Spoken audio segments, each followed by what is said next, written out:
بسم اللہ الرحمن الرحیم۔ اسلامی تاریخ میں سے سیدہ مریم علیہ السلام، سیدہ مریم بنت عمران بنی اسرائیل کے معزز ترین گھرانے میں پیدا ہوئی۔ قرآن کریم میں 12 مرتبہ آپ کا نام آیا ہے اور آپ کے نام سے ایک مکمل سورت اللہ تعالیٰ نے قرآن مجید میں نازل کی۔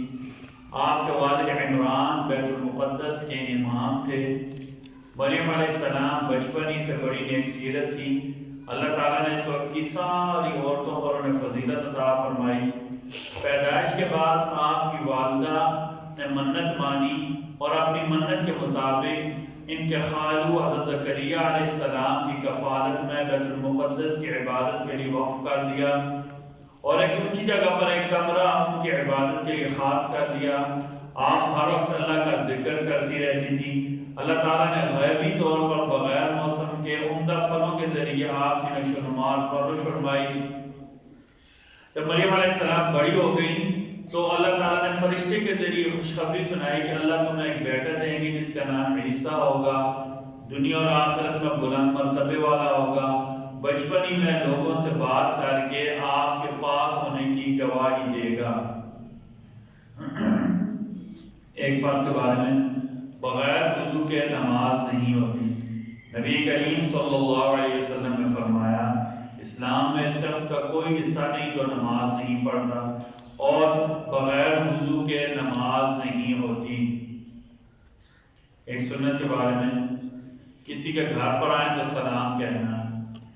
نبی کریم صلی اللہ علیہ وسلم جب کسی کے دروازے پر آتے تو بالکل سامنے نہیں کھڑے ہوتے تھے، بلکہ دائیں یا بائیں طرف تشریف فرما ہو کر السلام علیکم کہتے۔ یعنی کسی کے گھر جانے کا ادب کیا ہے، دروازے کے بالکل سامنے نہ کھڑا ہوں کہ کہیں جو ہے نا دروازہ اچانک کھولے تو گھر والوں پر غیر محرموں پر نظر نہ پڑ جائے۔ ایک فضیلت والا عمل اللہ کا ذکر کرنا۔ نبی کریم صلی اللہ علیہ وسلم نے فرمایا جو شخص 100 مرتبہ صبح 100 مرتبہ شام کو سبحان اللہ و بحمدہ پڑھتا ہے، اللہ اس کے گناہ معاف کر دیتے ہیں، اگرچہ اس کے گناہ سمندر کی جھاگ کے برابر کیوں نہ ہو۔ ایک گناہ کے بارے میں، مہر ادا نہ کرنا۔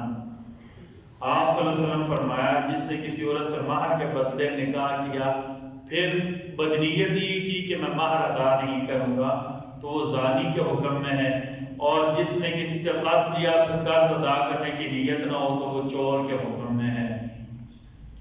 قرآن کریم کی نصیحت سورہ نساء آیت نمبر 59 اللہ تعالیٰ فرماتے ہیں اگر کسی بات پر تم میں اختلاف ہو جائے تو اللہ اس کے رسول کے حکم کی طرف رجوع کرو، اگر تم اللہ اور قیامت کے دن پر ایمان رکھتے ہو، یہ طریقہ تمہارے لیے بہتر اور اچھا ہے۔ اللہ تعالیٰ ہم سب کو کہنے سننے سے زیادہ عمل کی توفیق عطا فرمائے۔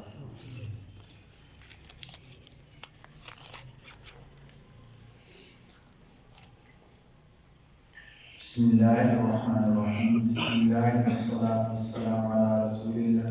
بسم اللہ